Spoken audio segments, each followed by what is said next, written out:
तो मुझे ये बताएं कि जिसने पाकिस्तान के इदारों को गिरवी रख दिया IMF के पास,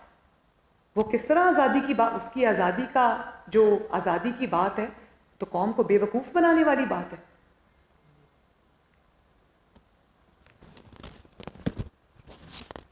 और जिस आज़ादी की बात करते हो,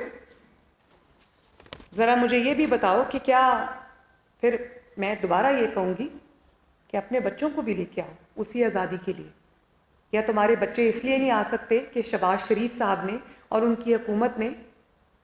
इंपोर्टेड चीज़ों पे बैन लगा दिया।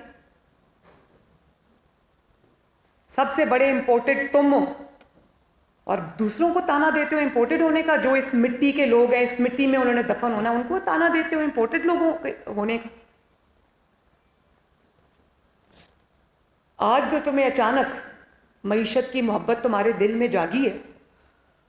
इकॉनमी को डुबोकर, पाकिस्तान की मईशत को 4 साल में वेंटिलेटर पर डालकर, आज जब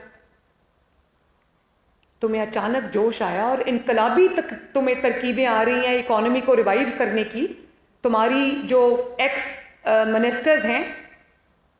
वो आज इनकलाबी तरकीबें आकर इकोनॉमी की रिवाइवल, इकोनॉमिक रिवाइवल की तरकीबें वो टीवी पे सुना रहे हैं। और इमरान खान को जो अचानक डॉलर की फिक्र पड़ गई है, अचानक मईशत की फिक्र पड़ गई है, अचानक महंगाई की फिक्र पड़ गई है,